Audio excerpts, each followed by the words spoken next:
नहीं कैसे हैं बोलिए। हाँ देखिए ध्यान से, ये इसका रेडियस कितना दिया है, स्मॉल आर, इसका रेडियस कितना दिया है, और यहाँ पे पूरा चार्ज कितना कितना डिस्ट्रीब्यूटेड है Q1, यहाँ पे कितना डिस्ट्रीब्यूटेड है बोलिए Q2। लेकिन ध्यान दीजिए दोनों का सम हमें Q1 है और इन दोनों के सिग्मा भी इक्वल है। कैसे हैं दोनों? अगर मैं सिग्मा को इक्वल करूं, मान लीजिए सिग्मा वन, सिग्मा ये सिग्मा वन हो जाएगा, ये सिग्मा टू, सिग्मा वन बराबर सिग्मा टू अगर हो जाएगा तो देखिए क्या आएगा यहाँ से बोलिए, Q1 divided by 4 pi r square बराबर Q2 डिवाइडेड बाय 4 पाई। हाँ हमें वैसे इसमें निकालना क्या है, इस कॉमन सेंटर पे पोटेंशियल, इस कॉमन सेंटर पर। अच्छा बताइए इस कॉमन सेंटर पे पोटेंशियल लिखने का तरीका मैंने क्या बताया था आपको, बोलो। इसके लिए भी अंदर है और इसके लिए भी, तो sigma r by epsilon naught plus sigma r by epsilon naught, हाँ है ना। अगर Q के टर्म्स में मुझे सिग्मा पता चल गया तो आंसर आ जाएगा। अरे बोलो नहीं आएगा क्या? यहां से क्या कॉमन आ रहा है, sigma upon epsilon naught r plus r. अगर सिग्मा मिल जाए तो काम सेट है अपना, तो बोलो हाँ है ना। चलिए तो अब यहाँ पे ध्यान दीजिए, ये क्या है बेटा, यही सिग्मा वन है, ये सिग्मा वन के बराबर है और ये सिग्मा टू के बराबर, तो यहाँ से Q1 Q2 आ जाएंगे क्या, और यहाँ पुट कर दूं, सुन रहे हो या नहीं? चलिए तो बेटा यहाँ से Q1 यहाँ पे पुट करोगे तो कितना आएगा, इस इक्वेशन में पुट करोगे तो कितना आएगा कि सिग्मा सिग्मा, इसको मैं सिग्मा ही लिख रहा हूँ, okay, sigma into 4 pi r square plus sigma into 4 pi capital R square बराबर Q। सिग्मा कॉमन ले लू, अरे बोलिए, तो Q divided by 4 pi r square plus r square, ये आएगा। अरे हाँ या ना, और सिग्मा यहाँ पुट कर दिया जाए तो हमें क्या मिल जाएगा, कॉमन सेंटर पर पोटेंशियल, तो 1/4 पाई एप्सिलॉन नॉट, क्योंकि यहाँ पे है ये Q, अंदर आएगा यहाँ r square plus r square into यहाँ पे कितना बनेगा बोलो, आर प्लस आर। बताइए हाँ से क्लियर है, ये कितना सिंपल था। पहले क्या करना था तुम्हें, पोटेंशियल एट सेंटर लिखना है, तो सिग्मा के टर्म में पोटेंशियल मैंने लिखना सिखाया है कि नहीं, तो आप वो लिख दीजिए। सिग्मा ही तो बचा यहाँ पे बस, और सिग्मा आप कहाँ से निकाल लोगे, यहाँ के दोनों का सम हमें Q गिवन है, तो सिग्मा के टर्म्स में यहाँ से Q1 Q2 निकाल के यहाँ पुट कर दो, आंसर आ जाएगा। ये बात क्लियर है ना? चलिए बहुत अच्छे, और बताइए question number 3, the potential on the surface of a solid sphere of radius 3 meter is 6 volt, the potential center is 3/2। कहीं लिखा है कंडक्टिंग, बाई डिफॉल्ट कुछ नहीं लिखा है, तो हम क्या मानेंगे इसे बोलिए, हाँ जी, ऐसे डाई इलेक्ट्रिक स्फीयर लिखा हो, है ना, क्या लिखा हो, dielectric sphere, non conducting sphere, insulating, या कुछ भी नहीं लिखा है, मान लो कंडक्टिंग या कुछ, तो नॉन बाई डिफॉल्ट उसे यूनिफॉर्मली वॉल्यूम में डिस्ट्रीब्यूटेड मान लो, सॉलिड मान लेते हैं हम। सिर्फ स्फीयर लिखा है तो जनरली हम क्या मानते हैं, सॉलिड। अरे क्या मानते हैं, और कंडक्टिंग तो लिखा नहीं है, तो पूरे वॉल्यूम में चार्ज है। अभी क्लियर है बोलो आपको? ठीक है,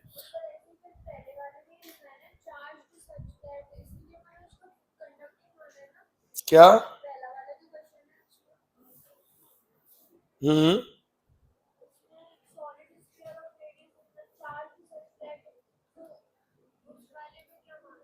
उसमें ऑप्शन ही नहीं है बेटा, ऑप्शन ही उसके अनुसार है, तो बस हाँ बिल्कुल बिल्कुल।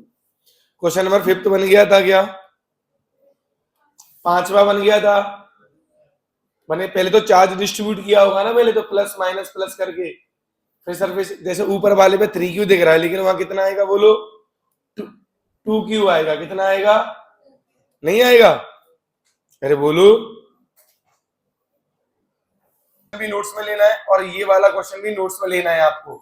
देखो ये क्वेश्चन क्या है, यहां ध्यान दीजिए, एक स्फीयर और ये दूसरा स्फीयर, यहाँ Q चार्ज है बेटा, यहाँ पे कितना चार्ज है, सुन रहे हो या नहीं? चलिए इसका रेडियस है R और इसका रेडियस है बोलिए 2r। बहुत इंपॉर्टेंट क्वेश्चन है। अब यहाँ पे देखना क्वेश्चन में क्या बोला गया कि अभी जो पोटेंशियल डिफरेंस है इन दोनों सेल के बीच में, मान लीजिए ये पॉइंट 1 है और ये पॉइंट 2 है, तो यहाँ पे अंदर पोटेंशियल ज्यादा होगा या बाहर पोटेंशियल ज्यादा होगा, पहले तो ये बताओ आप। हमेशा पोटेंशियल कहाँ ज्यादा होता है? अंदर। कहाँ ज्यादा होता है कि नहीं होता है?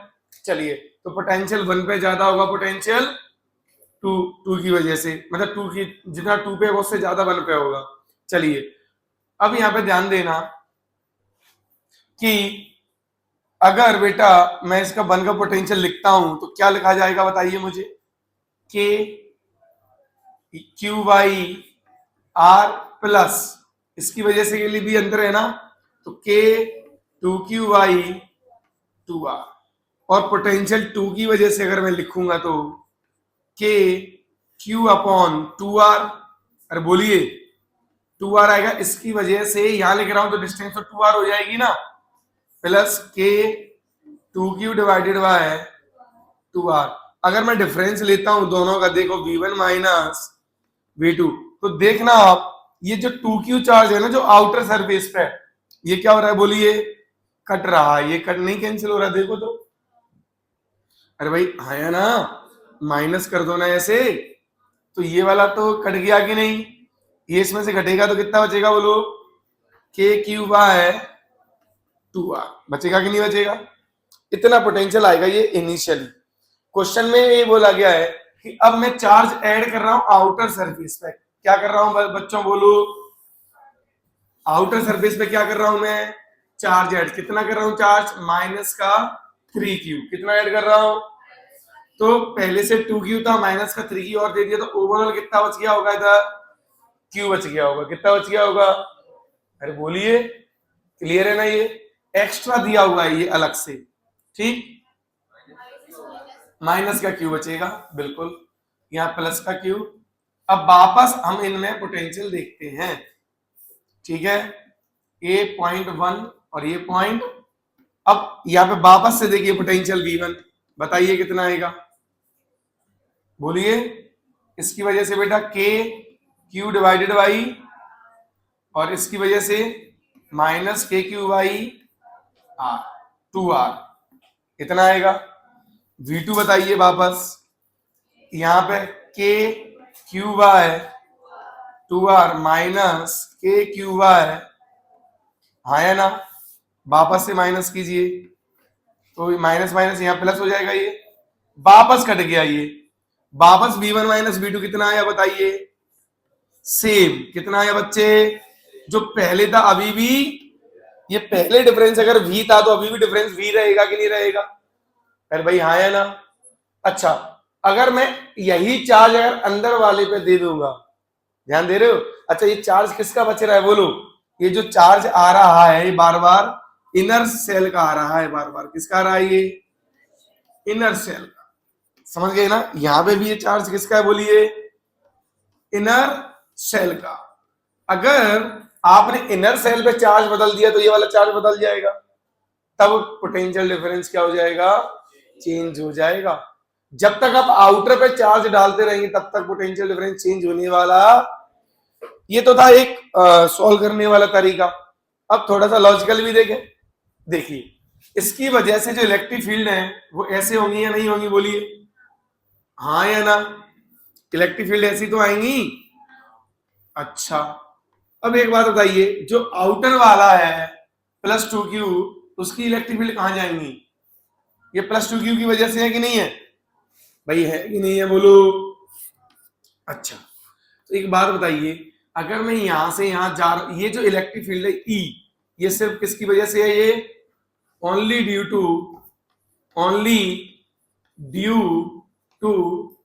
Q, ये है कि नहीं है बोलो? इनर चार्ज किसकी वजह से है बोलिए? Inner charge. आउटर का कोई भी इसमें है क्या? नहीं। अच्छा, अगर ये E है तो हम लोग अगर इस पॉइंट 1 पॉइंट 2 के बीच में डिफरेंस देखेंगे तो E डॉट dr जब भी हम करेंगे, ध्यान देना, तो यहाँ पे जो dv आएगा माइनस, एक बात बताओ, ये E में सिर्फ किसका कंट्रीब्यूशन है? ओनली इनर चार्ज का। किसका कंट्रीब्यूशन है? आउटर का कोई कंट्रीब्यूशन, तो पोटेंशियल डिफरेंस जो आएगा V1 से V2, बात समझे कि नहीं? अरे भाई हाँ या ना? तो वो जो भी आएगा बोलो वो कैसा आएगा, बोलिए? हमेशा किस पे डिपेंडेंट आएगा? इनर चार्ज पे। किस पे आएगा? क्योंकि ये इलेक्ट्रिक फील्ड ये जो है सिर्फ किसकी वजह से है? Inner charge. तो आउटर में कुछ भी अपन डालते रहे हमें कोई फर्क पड़ने वाला नहीं है। पहले बताओ इतना सबको क्लियर है सब कुछ कि नहीं है क्लियर? अरे भाई हाँ या ना? चलो अच्छा, इसी में एक और क्वेश्चन में करा रहा हूं कि मान लीजिए कभी ऐसा, अच्छा मैंने एक कनेक्ट वाला क्वेश्चन कराया था क्या कल, कि अगर मैं ऐसे यहाँ पे करा दूं कि अगर इसको मैं क्लोज करता हूं तो इस पे चार्ज कितना बचेगा? इनिशियल यहाँ Q है, इधर 2Q है, इधर रेडियस R है और बेटा इधर रेडियस आइसोलेटेड है। ये कैसा है ये? मतलब और कोई आसपास में कोई चार्ज? अरे बोलिए। चलिए ये है। अब मैंने आपसे बोला कि जैसे ही मैं स्विच को क्लोज करता हूं तो चार्ज फ्लो थ्रू स्विच बताना कितना होगा, है ना? Charge flow through switch. और क्या बताना है आपको, बताइए? पहला। दूसरा ये बताना है कि final charge on shells on each surface, final charges on each surface, final charges on each surface. चलिए देखिए, अब जैसे ही हम इसे क्लोज करेंगे, ध्यान देना, तो दोनों का पोटेंशियल क्या हो जाएगा? सेम। क्या हो जाएगा? बोलो होगा कि नहीं? कंडक्टिंग वायर है ना ये, दोनों का पोटेंशियल क्या हो जाएगा बताइए? सेम हो जाएगा। क्लियर है ना? अब पोटेंशियल वन का लिखो, तो आप वन का लिखो। V1 बराबर क्या होना चाहिए फाइनली? तो मैंने मान लिया Q चार्ज चला, इसमें X चला गया, तो ये कितना बचेगा? ये कितना बचेगा? तो बताइए V1 बराबर V2 करना है तो K Q minus x by R बराबर, एक मिनट, ये तो सिर्फ इसी की वजह से लिखा है ना वन पे, इसकी वजह से भी तो आएगा ना वन पर। अरे ये सिर्फ किसकी वजह से लिखा है अभी आपने? इसकी वजह से। यहाँ चार्ज तो ये भी प्रेजेंट है ना, तो इसकी सरफेस पे होगा, वो इसके अंदर भी तो होगा। तो plus K 2Q plus x upon 2R बराबर, अब क्या करेंगे? यहाँ पे पोटेंशियल लिखेंगे कि नहीं, इसकी वजह से। और तो वो ये कितना आएगा? K Q upon K Q minus x upon 2R plus K 2Q plus x upon, कुछ तो कट रहा है, ये वाला कैंसिल आउट हो गया, हाँ या ना? अब यहाँ पे देखो ये सब भी चला गया, तो यहाँ पे क्या बचेगा? ये Q माइनस एक्स बराबर कितना आया बोलिए? Q minus x y. एक बात बताइए, ये कब संभव होगा ऐसा? ऐसा तभी संभव होगा जब x की वैल्यू कितनी हो जाएगी? Q 0 बराबर। अरे तभी तो होगा ऐसा संभव। सोचो, ये भी 0 हो और ये भी 0 में 2 को डिवाइड करोगे तो कितना आएगा? अदरवाइज कोई चांस नहीं है ना इसको इक्वल होने के। अरे है क्या कोई चांस? नहीं। तो x की वैल्यू यहां से कितनी आ गई बोलो? Q कितनी आ गई बोलो? Q आ गई कि नहीं आ गई? चाहो तो आप ऐसे सॉल्व कर लो पूरा, यहाँ पे जाएगा तो कितना होगा? 2Q, ये माइनस बराबर Q माइनस Q इधर आएगा, अरे बोलो, तो कितना बचेगा? Q बचेगा इधर, ये इधर जाएगा वापस, कितना? प्लस x हो जाएगा। ये आया कि नहीं? तो Q बराबर x, मतलब अंदर जितना भी चार्ज है सारा चार्ज कहां चला जाएगा? बाहर। अब देखना, अब ये लॉजिकल भी है। कैसे? थोड़ा सा देखना, यहां फाइनली चार्ज कनेक्ट करने के बाद कितना हो गया? 0। यहां भी कितना हो गया? सारा चार्ज किधर आ गया? ऊपर। अब मुझे बताओ, कनेक्ट होने के बाद पोटेंशियल सेम होगा कि नहीं होगा? अगर अंदर चार्ज रहा तो जो इसकी सरफेस का है, हाँ या ना, और इसके अंदर अलग अलग होगा कि नहीं होगा पोटेंशियल? अगर चार्ज हुआ तो होगा कि नहीं? अब हम कनेक्ट करने के बाद पोटेंशियल सेम है, मतलब जो इसकी सरफेस का है वही इसके अंदर की का भी होना चाहिए। ऐसा कब होगा बोलो? जब सिर्फ चार्ज कहां होगा? ओनली सरफेस पे। कहाँ होगा ओनली? अगर यहाँ कोई चार्ज होता तो उसकी वजह से भी एक्स्ट्रा आता कि नहीं आता? इसके अंदर जो है वो तो आता ही आता, इसकी सरफेस की वजह से अंदर हर पॉइंट पर उतना आता ही आता, और जो एक्स्ट्रा चार्ज इधर रखा होता उसकी वजह से भी आता। तो इसकी सरफेस पे जो पोटेंशियल है और अंदर जो पोटेंशियल है वो अलग अलग हो जाता। और हमें कैसा चाहिए बोलो?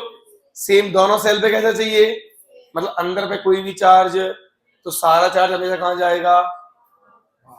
अच्छा, ये तब होगा जब ये आइसोलेटेड है। कब? जब ये। अब सर ऐसा कौन सा केस होगा जब ये आइसोलेटेड नहीं होगा? मान लीजिए मैं सेंटर पे कोई क्यू चार्ज और रख देता, फिर कनेक्ट करता, अरे भाई आया ना, तब एक उसके इन्फ्लुएंस में हो गया कि नहीं हो गया पूरा सिस्टम?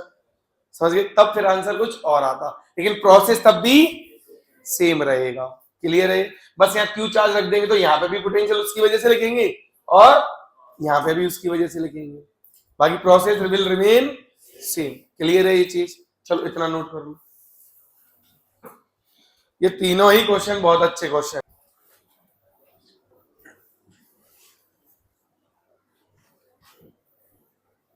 देखो, जब भी ये प्लेट वाले क्वेश्चन आए, ये कंडक्टिंग प्लेट है, बड़ा ही आसान सा होता है ये सब आंसर निकालना है इनमें। देखो इधर चार्ज कितना ले लूं तो मैं क्यू ले लेता हूं, इधर 2Q ले लेता हूं, इधर 3Q ले लेता हूं। ठीक है? चाहे आप कितनी भी प्लेट रख दो, 8 10 15 20 जितना मन करे उतना प्लेट रख दो आप। ठीक है? सारी कंडक्टिंग प्लेट है ये। टोटल चार्ज को जोड़ लो। टोटल चार्ज को कितना हुआ? टोटल चार्ज जोड़ने पे कितना हुआ? बिल्कुल 6Q। तो ये अब यहाँ पे क्या कर दो? अब फाइनल चार्ज डिस्ट्रीब्यूशन कर रहा हूं मैं, है ना? तो यहाँ पे 6Q का आधा कर दो तो कितना आएगा बोलिए? तो इधर और इधर भी कितना आएगा? मैंने ये प्रूव भी किया था कि आधा आधा चार्ज डिवाइड हो जाएगा आउटर सरफेस पे। तो ये मान लो बीच में एयर है, बट मैं तो ये मान लेता हूँ ये पूरी प्लेट है और आउटर पे कितना डिवाइड हो गया बोलिए? आधा आधा। अब चार्ज कंजर्व कर दो। Charge is conserve. ये कनेक्टेड है क्या? ये नहीं है ना कनेक्टेड। तो अब क्या करेंगे बोलो? भैया कनेक्टेड नहीं है तो इसमें तो टोटल चार्ज 3Q ही रहेगा ना हमेशा, और 3Q पूरा किधर आ चुका है बोलो? तो इधर कितना आएगा? तो इधर 0, तो इधर भी, तो इधर पूरा 2Q आ जाएगा। तो इधर कितना आ जाएगा? माइनस, क्योंकि -2Q प्लस 3Q मिलके मतलब जो किया सब सही आया ना? अरे बोलो। अब मान लीजिए इनके बीच में डिस्टेंस D है, ये भी डिस्टेंस बच्चे D है ना? अब मान लीजिए बेटा, वैसे तो मैं एक कैपेसिटर में पढ़ा था आप लोगों को, पर अब देख लो, ये प्लेट 1 है, ये प्लेट 2 है और ये प्लेट 3 है। अब मैं आपसे ये कहूं कि बताइए मुझे 1 और 2 के बीच में इधर इलेक्ट्रिक फील्ड कितनी होगी बोलो? वैसे 0। कितनी होगी? तो E dot D, E dot, तो इधर पोटेंशियल डिफरेंस कितना आएगा इन दोनों में? 0। कितना आएगा? आया ना? जो क्वेश्चन दे रखा है उसको जरा बताइए मुझे, क्या है वो? 3 प्लेट रखी है ना, उसमें बताइए किस पे कितना कितना चार्ज है? इस पे 2Q है, Q है, इस पे माइनस का 2Q। टोटल जोड़ोगे तो कितना हुआ? माइनस का Q। तो इधर कितना आएगा? माइनस का Q/2। इधर कितना आएगा? अब बोलो इधर से सॉल्व करूंगी इधर से? आंसर सेम ही आना है इधर से। तो इधर कितना देखो, इधर कितना बचेगा? 3Q/2। दोनों को जोड़ो, Q आना चाहिए। इधर प्लस का है तो इधर कितना आएगा? और इक्वल एंड अपोजिट आएगा ना इधर सरफेस पे, फेसेस पे। अच्छा इस पे तो था ही नहीं कुछ, तो प्लस 3Q/, इधर कितना आएगा? माइनस, देखो तो ध्यान से, दोनों को जोड़ो, इतना आ रहा है क्या? मतलब जो भी है सर।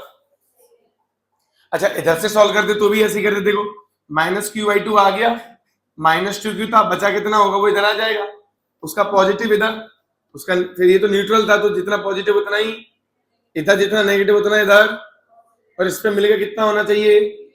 Q। तो कितना आएगा इधर? समझ गए कि नहीं? बहुत आसान है। और देखिए और भी आपको तरीके बताऊं।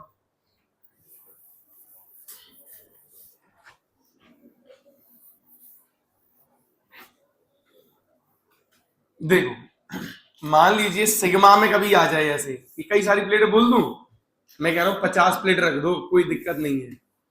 Sigma 2 sigma minus sigma 3 sigma minus sigma. Clear है ये?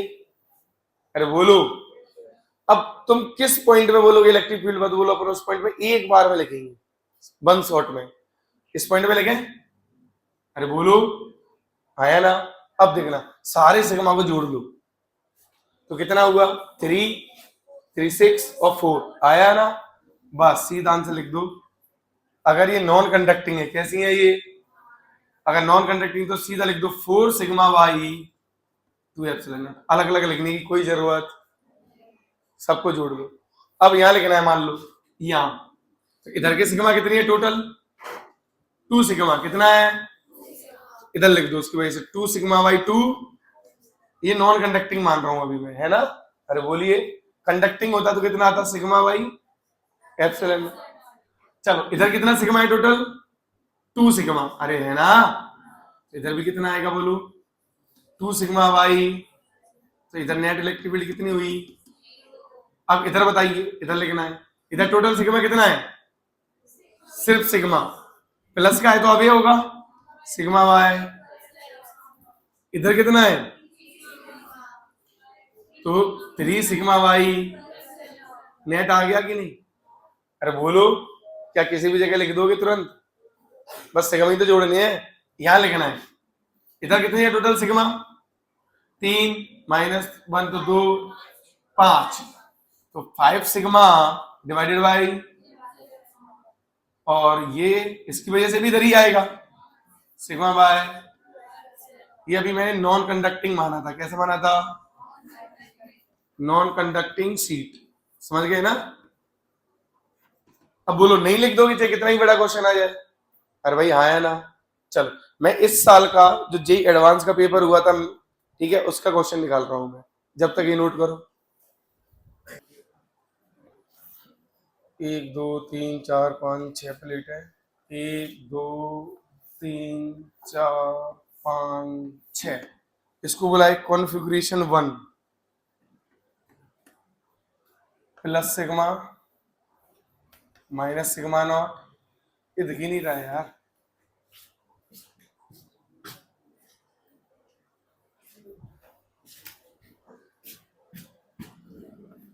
Plus sigma naught minus sigma naught plus sigma naught minus sigma not. वह अल्टरनेट दिए हैं पूरे। यहां लिखा है 1 2 3 4 5। कॉन्फ़िगरेशन 2 भी दिया है।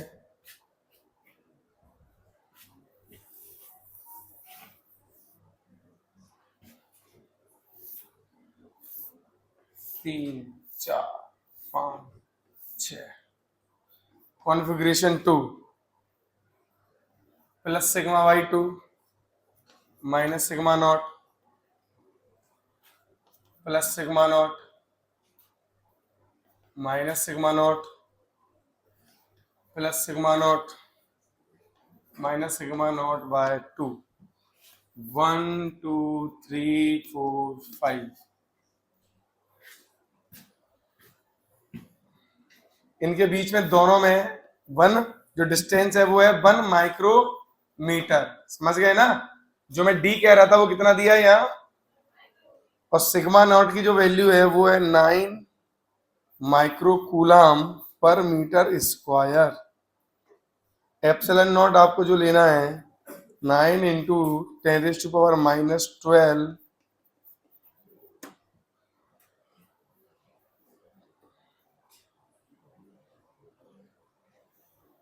नॉन कंडक्टिंग सीट है। ये कैसी सीट है? सारी की सारी नॉन कंडक्टिंग सीट है। अब जेई में क्या होता है ना, क्वेश्चन बड़ा होता है। समझ गए कि नहीं? क्वेश्चन कैसा होता है बच्चों?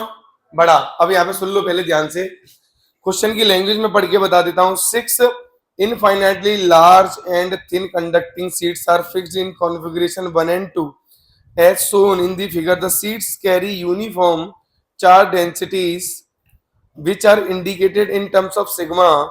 The separation between any two conjugative sheets is 1 micrometer. The various regions between the sheets are denoted as 1 2 3 4 and 5। Sigma naught इतना दिया है। अब आपको बताना है which of the following statements are correct, मतलब मल्टीपल है। तो मैं पहला ऑप्शन पढ़ रहा हूं, आंसर आपको निकालना है, समझ गए? चलो पहला, इन रीजन 4 ऑफ कॉन्फ़िगरेशन 1, मतलब यहां, ठीक है, the magnitude of electric field is 0। बताओ जल्दी, सही है या गलत? Very good. तो यहां जितने सिग्मा है कितनी है? 0। इधर भी ई, बहुत बढ़िया, पहला ऑप्शन सही है, ठीक है। अरे भाई हाँ, चलो दूसरा, the in region 3 of the configuration 2 the magnitude of electric field is sigma upon sigma naught upon epsilon naught. बताओ भाई, इधर बोला है, इधर कॉन्फ़िगरेशन 2 में बोला है sigma naught upon epsilon not होगा, ये बोल रहा है, ये सही है या गलत है? इधर टोटल कितना बचा? सिग्मा नॉट, तो कितना आएगा भाई? 4 एप्सिलॉन नॉट हो जाएगा। और इधर कितना बचा? सिग्मा भाई, अच्छा 2 ओवरऑल बोल रहे हो आप?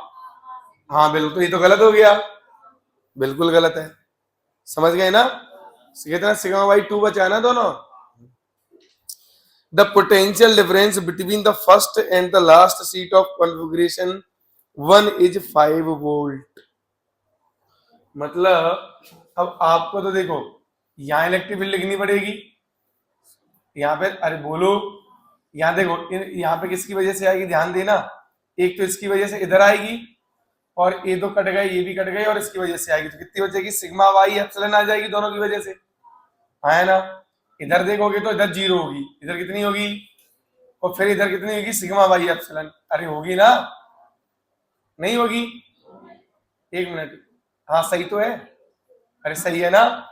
यहां और यहाँ 0, यहाँ बाकी यहाँ भी सिग्मा वाई, तो ये तो यूनिफॉर्म है ना, तो यहां से यहां तक पोटेंशियल डिफरेंस ये और इसकी वजह से आएगा, मतलब 3 sigma by epsilon naught into d. अरे बोलो, तो कितना है? 3 सिग्मा की वैल्यू बोलो, 9 इंटू 10 की power -6 upon 9 into 10 to power into d कितना है? 1 इंटू 10 टू पावर -12 से 12 3 आया ये तो, क्या? एक मिनट, 1 नहीं, फिर 1 और फिर 1 इंटू 3 और आएगा। अरे डी में ये तो एक मिनट, नहीं सही था, देखो, नहीं सही है, एकदम सब कुछ सही है, देखो पूरा सही है, चेक वापस से मैं बताता हूं कैसे। मान लीजिए यहां से चालू हो जाए, अरे यहां से चालू हो जाए, तो यहां से कितना आएगा? Sigma epsilon naught into D, ये आएगा। अरे भाई इतनी का ड्रॉप आएगा, फिर यहाँ कितना आएगा? फिर यहाँ पे कितना आएगा? Sigma epsilon naught into plus, फिर यहाँ कितना आएगा? 0, फिर यहाँ कितना आएगा? इनटू, तो बेटा यही तो आया ये, अरे बोलो, तो ये मैंने डायरेक्ट बोल दिया था कि इसमें ई इंटू डी, इसमें ई इंटू डी, इसमें ई इंटू डी, इसमें तो 3 इंटू डी बन गया ना। अरे बोलिए, तो ये गलत हो गया ना ऑप्शन। तो अभी तक हमारे कितने ऑप्शन सही निकले हैं? 2, 1, ठीक है। आखिरी ऑप्शन है the potential difference between the first and the last seat of the configuration 2 is 0। ये इसमें कहां से कहां तक बताना है आपको? यहां से यहां तक, तो जैसे इधर निकाला है क्या वैसे इधर भी निकाल लेंगे हम। अरे बोलो, तो देखो ये जेई एडवांस का क्वेश्चन था, मल्टीपल, समझ गए कि नहीं? और क्या ये हमसे नहीं हुआ? अरे बोल ही नहीं रहा है, कितने बच्चों से हो गया था ये?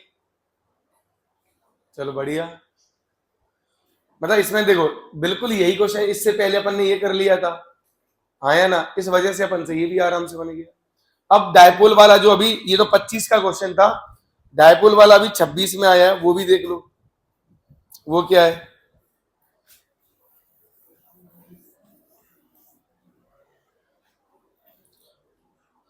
वो है consider an electric dipole comprising two charges plus q minus q each with mass m separated by a fixed distance d and initially at rest with its dipole moment pointing along I cap.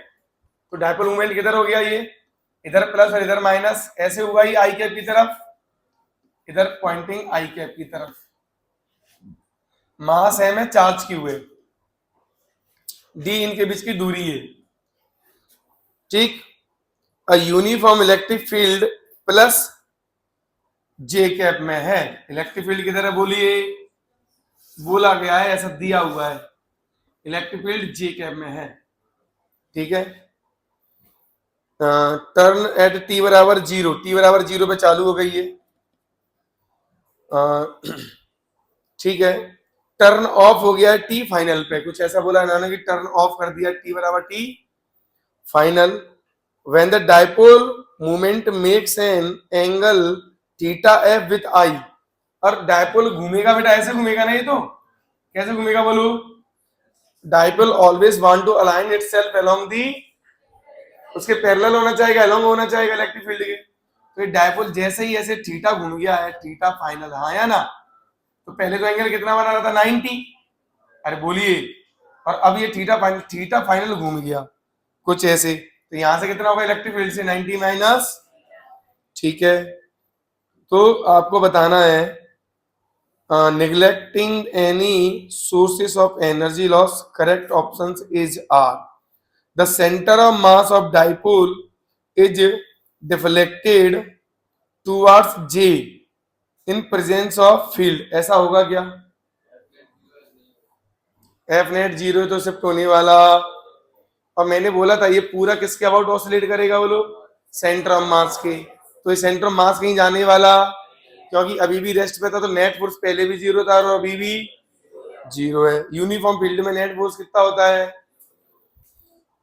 The magnitude of angular velocity omega बताना है जब ये कितना घूम जाए 30 degree, तो निकाल दोगे ये ओमेगा, अरे भाई कैसे निकालोगे प्रनील बताओ कैसे निकालोगे, जो भी पोटेंशियल में लॉस होगा वो किस में जाएगा, बिल्कुल सही काइनेटिक, तो काइनेटिक कौन सी, रोटेशनल काइनेटिक लिख देंगे, तो वहां से क्या आ जाएगा, ओमेगा आ जाएगा कि नहीं, loss in potential gain in rotational kinetic energy, translate तो कर नहीं रहा है, पूरा रोटेट कर रहा है सेंटर ऑफ मास के बाद, तो आ जाएगा हाफ आई ओमेगा स्क्वायर, तो वहां से ओमेगा निकल के आ जाएगा।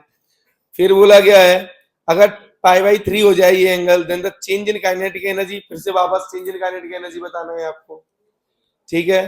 अच्छा ये भी बता, इन्होंने बोला कि थीटा अगर पाई बाई 4 हो जाए तो dipole rotate around its centre of मास, ये तो सही है, with constant angular velocity after T greater than T final, ये तो सही है। अगर आप ध्यान देना, अगर इलेक्ट्रिक फील्ड बंद हो गई, इलेक्ट्रिक फील्ड बंद हो गई तो अब टॉर्क लगना बंद हो जाएगा, तो ओमेगा क्या हो जाएगा, कांस्टेंट हो जाएगा, अरे भाई हाँ है ना, तो अब देखो कोई बड़ी दिक्कत थी इसमें, अरे भाई बोलिए, चलो एक ओमेगा तो मैं निकाल ही देता हूं कम से कम, कि यहाँ पे कितना है बोलिए पोटेंशियल एनर्जी जीरो, तो यहाँ पे कितनी है पोटेंशियल एनर्जी, यहाँ पे ये वाला एंगल लेंगे, ये कितना एंगल था मैंने बोला था, कितना एंगल बोला था मैंने 30, तो ये कितना बचेगा बोलो 60, तो हाँ, तो फाइनल कितनी है देखो, इनिशियल कितनी है जीरो, हाँ, तो कितना आ जाएगा बोलो, loss in potential gain in, तो पीई कॉस, हाँ कॉस 60, ये इसका मैग्नीट्यूड किस में जाएगा, loss in potential gain in, हाँ हाफ आई ओमेगा स्क्वायर, तो पी, हाँ ये तो क्या होगा, पी कितना होगा, क्यू इंटू डी इंटू ई, कॉस थीटा कितना होगा 1/2, है ना, ये कितना आएगा 1/2, आई कितना आएगा, सेंटर मास के घूमेगा, टोटल दूरी डी है तो एम डी बाई 2 का इंटू इंटू ओमेगा स्क्वायर, तो ये हाफ से हाफ चला जाएगा, ये 2 इधर आ जाएगा, तो 2 q d into e upon m d square बराबर ओमेगा स्क्वायर, एक डी से एक डी, तो आएगा 2 q e by m d बराबर ओमेगा। ऑप्शन चेक करता हूं क्या है, 2QEMD, यही ऑप्शन है। बात समझ गए ना? अरे भाई हाँ या ना? ऑप्शन भी यही है। अब बताओ कोई बड़ी बात है ये सब? फिर इसीलिए जिसकी कॉन्सेप्ट क्लियर है ना, वो स्कोर चाहे जेई का पेपर, जैसे हर्षवर्धन ने जेई का भी पेपर दिया था एडवांस का, उसमें भी उसके फिजिक्स में बहुत अच्छे नंबर थे, केमिस्ट्री में भी अच्छे नंबर थे। क्यों? क्योंकि उसने चीजों को आराम से ऐसे हर चीज को बढ़िया से पढ़ा हुआ है। तो उसके जेई मेंस में भी अगर आप देखोगे फिजिक्स में तो कितना स्कोर था, 90 इतना था कुछ, 99.9930997, ये था उसका परसेंटाइल। हाँ समझ गए? तो अब अगर आप अच्छे से और अच्छा, एक बच्चे के ही नहीं, बहुत बच्चों के, अपने 10 प्लस बच्चे थे जिनके परसेंटाइल 99 मतलब 99 से ज्यादा थे। तो ऐसा नहीं है, आप तरीके से पढ़ोगे, एकदम लॉजिकली रहोगे, सब कुछ बनेगा आपसे। चाहे वो नीट का पेपर हो, चाहे जेई का पेपर हो, मेंस का हो, कोई भी हो। हम लोग एससी वर्मा तो पूरा लगाते ही है। अरे भाई उसको तो हम लगा ही लेते हैं, कोई दिक्कत होती नहीं है। वहां अपना एसआरजी क्वेश्चन बैंक है, उसको भी लगा लेते हैं। वो जो क्वेश्चन वो जेई लेवल की ही तो है वो चीज है। तो हम देखो, हमसे सारे क्वेश्चन बन जाते हैं जो बनने लायक होते हैं, बहुत डिफिकल्ट होते हैं वो जेई के क्वेश्चन, है ना? वो तो देखो प्रैक्टिस से आते हैं। मैं आपको एक बात बता दूं, समझ गए ना? हाँ, वो ऐसे नहीं आएंगे कि हम नॉर्मल पढ़ लिए और हमसे बन जाए। फिर तो जेई कोई भी कर लेता या कोई भी पढ़ा लेता, समझ गए? हाँ, उनके लिए एक अच्छे लेवल की प्रैक्टिस लगती है और मेहनत लगती है, समझ गए? चलिए आज इतना ही देखें कि थोड़ा सा और अभी टाइम है 10 मिनट। क्या कोई और डाउट है इसमें? चलो देख लेते हैं। बंद कौन सा? 8? 8 क्यों पूछ रही हो अब? What is the ratio of charge density at the outer of and inner of outer surface of inner and outer sales?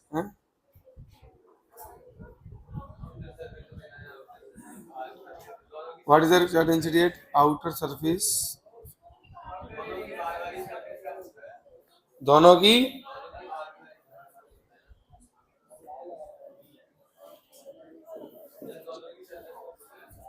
हाँ तो देखो यहाँ ये कितना दिया है बोलो चार्ज, यहाँ इस पे